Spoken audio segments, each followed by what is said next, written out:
I wanted to show off a little contraption I just finished, mostly because I'm happy with it and I wanted to share that joy with others, but also to solicit feedback. Here you can see my train loading station. This train is a supply train to my outposts, and I want it to supply the resources to build the outpost initially, and of course to maintain it over time. Just maintenance doesn't require many items, but if I want to build it from scratch, there's quite a few I'll need. I want to talk about how I'm assembling all of these resources. You can see here it's just a handful of assemblers, even though I'm building about 13 different items. I used the ability to set an assembler's recipe that was added in 2.0 to make many products from a small number of assemblers. Let's look at this one making red belts, undergrounds, and splitters. I'll speed the game up so you can see how it cycles through different products.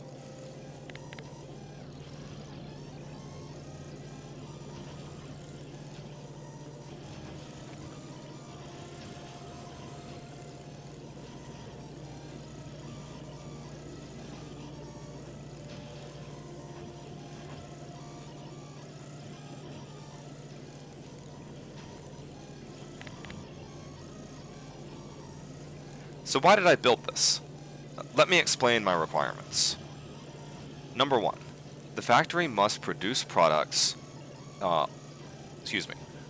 This factory must produce all products round-robin style. Number 2, this factory must use the minimum number of input resources as possible, ideally only 1 belt of iron. 3, this factory cannot use logistics bots. If you will permit me, I'm going to expand on these.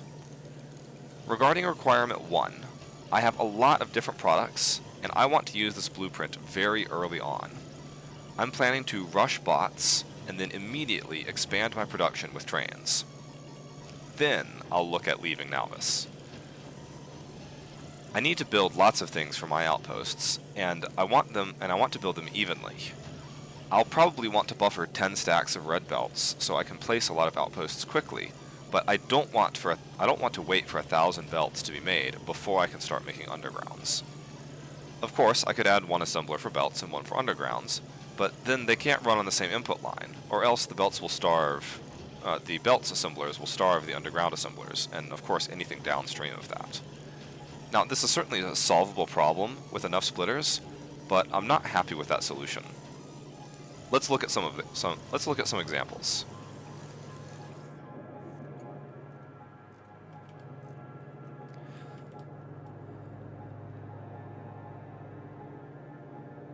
Here we have a naive design that fails to feed the bottom of the chain.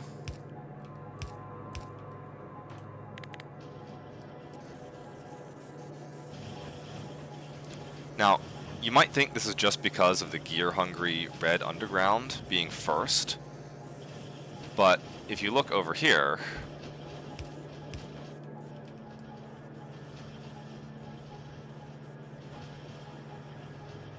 it doesn't actually matter.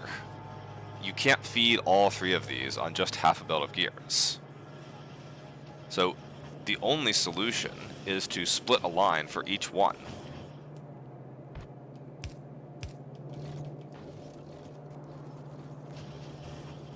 This works, but the build is now quite large, inelegant, and has a sour outlook for expansion. Each new dependency will need a splitter off of this mini bus. There may be a way to make this more tolerable, but I don't know it. Regarding requirement 2, I need the rest of the base to keep moving. If I build an outpost, I don't want the spike in demand of materials to slow down my science production. This factory needs to work on just a drip of inputs.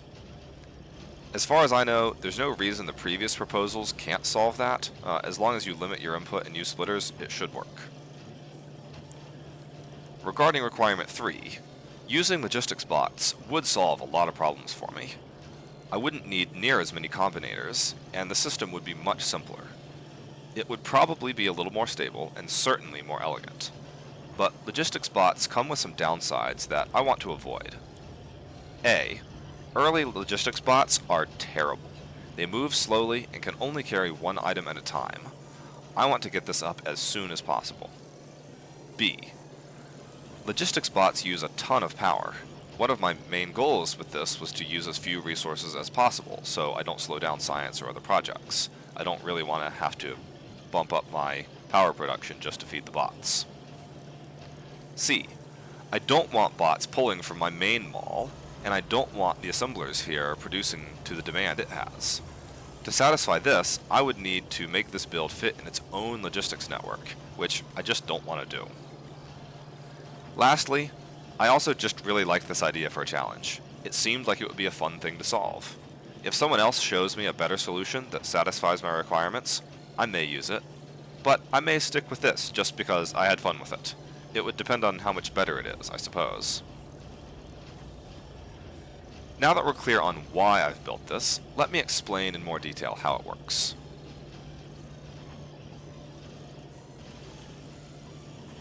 First, we have this constant combinator. This sets the request for a so-called batch of items. Next, I have to read the total number of items in the system.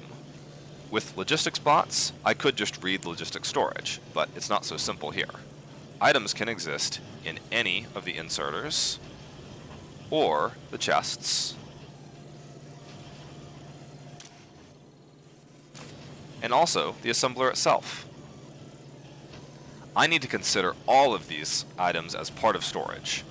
If I didn't, the assembler would thrash horribly. If you were to read only from, say, this chest, after loading 2 yellow underground belts to make a set of reds, the system would incorrectly report a shortage of yellow undergrounds, causing the recipe to change. So I have to sum them all up by connecting them together. If I turn off alt mode, it's a little bit easier to see that all of these are connected together. If 2 signals exist on the same wire, they just automatically get summed together. That's how Factorio handles it. Now, this is a tricky bit of logic here. I need to read the contents of this assembler, but I can't connect it to the network that is reading the contents of the inserters and the chests. The assembler is configured to set its recipe from the network, so I can't be letting it see other input signals. So I have to feed it through this constant combinator, through this arithmetic combinator, so that I can split it from the network. That's the only reason it exists. But then I also have to do the same for the inserters and the chests, because otherwise these signals will be out of sync by 1 tick. And they need to stay in sync so this logic up north doesn't thrash the recipe signal. Speaking of that logic, let's go explain it. So the next step in this process is I need to negate the entire supply signal here. I'm multiplying everything by -1. Then I can add that to the signal from this combinator, and the result, this input to this selector, is the total demand of the system. It's the count of how many of each item is needed. So we can use this selector to automatically select the product that is most in demand and use that to set the recipe. Now, as I mentioned earlier, for some people, this is all that's needed.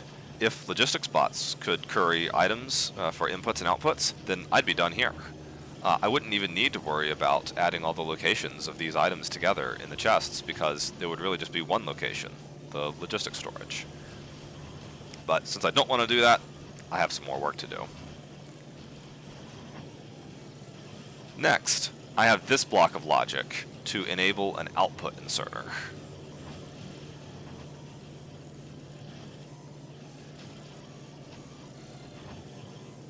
If I check if any items are being demanded by asking if the demanded signals are greater than 0, right here,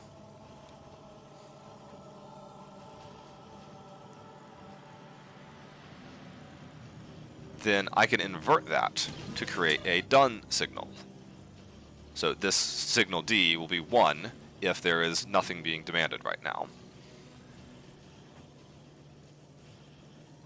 If the assembler is done with a batch, then this output assembler can empty the chest. Now if I stopped here, it would only ever take one item at a time, and I would probably still be stuck making just one item until the buffer chest was full. So I really need a way to empty the whole chest. So because of that, I have this SR latch, and it's got a clock on it right here. And I will use that latch to enable the inserter instead. So if the clock is outputting 1, and the done signal is set, then the latch will be set. Or, if the clock signal is 0, then the latch will be reset. So on average, the inserter should have about a quarter of the clock cycle to extract items. You can tune the period based on the number of outputs. Lastly, I have two fail-safes against clogs. First, if a product is getting backed up, I need to stop extracting it from the chest. Otherwise, no more products would be able to be produced. I only have one output inserter and one tile to output onto.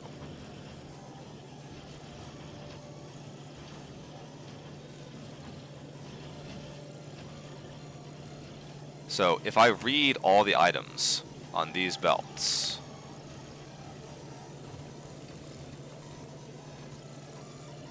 and then multiply them by a large negative number, I can add them to this set of expected outputs to produce a list of signals that can be used as a filter on the output inserter. This way, once an item is backed up, it will stop being extracted from the chest. This makes the batch time shorter so that other outputs will then be produced faster in the meantime. Eventually, if I wait long enough, the entire system will turn off altogether. The second is what happens if the inputs get backed up. I'll talk about this more later, but the input ingredient will clog the output chest if left unchecked. So we filter all item counts greater than 100, and then we use that as a blacklist for the input inserters.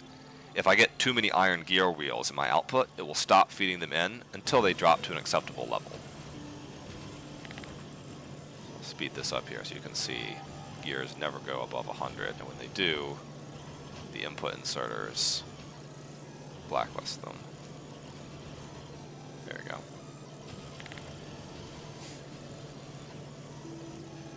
That this is necessary vexes me greatly.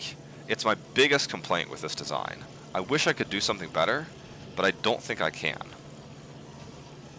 Even after ensuring that the system never accidentally thinks there's a shortage, there will still be quite a bit of thrashing that seems to be unavoidable. You may have noticed this, but the system will make yellow belts, then 2 undergrounds, and then go back and make more yellow belts after the supply was depleted. Then it makes a splitter, and then more yellow belts. I didn't expect this to be a problem, but there's some weird behavior here. After a recipe signal is switched, the assembler won't actually apply the change until its output is emptied. Previous inputs become outputs, and they must be cleared. So here's an example. The assembler is finished making product, and it's got some belts in its internal buffer, and it's got some leftover inputs as well. If we change the input signal, the recipe doesn't actually change yet. It won't apply the change until this output is emptied. Previous inputs become outputs, and they must be cleared. Only after all items have been removed does the recipe actually switch. This feels really unintuitive. It seems like the ingredients should just stay in the machine until they're requested again, at least up to some fixed count. Even in a logistics bot-powered system, this seems like it would still be really inconvenient, and without bots, of course, it's a disaster. If I could find some way to latch the recipe signal for some minimum amount of time, I think that might solve the problem, but I'm not even sure if I could do that.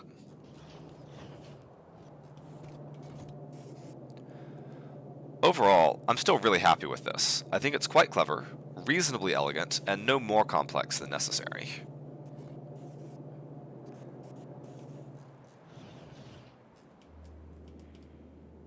Lastly, I want to talk about this failed version for just a minute. I'm not going to explain each combinator in detail, but I do want to give an overview. My original plan for this design was to tightly control the assembler. I can count the number of recipes finished, and then set the recipe based on some schedule. This was actually really complex to set up, and it almost works, but I think it's doomed to fail. Because assemblers buffer input, as soon as the signal that the last product has been built, as soon as I see the signal that the last product has been built and want to change the recipe, another cycle has started. So I will make one too many of that thing. And then I can't fix the problem by requesting less of it, because eventually, given enough cycles, I always seem to run out of it instead. Interestingly, this design, of course, did not suffer from the thrashing problem. Because it runs for a fixed number of cycles per output, it's never going to switch back and forth unnecessarily. But the circuit system in Factorio just doesn't seem to be built for this level of control. This issue, and combined with the other problems I described, has led me to adopt a new assumption for circuit builds. It's generally a bad idea to attempt to lock a process down. Instead, I should seek solutions that produce some steady state with a higher level heuristic. I shouldn't be counting crafting cycles, I should be doing higher level things like comparing demand to supply. My day job is being a software developer, so I'm predisposed to these kinds of procedural solutions. I think this new thought pattern is more likely to yield success as I progress into more complex logistics puzzles on the space platform and spoilage.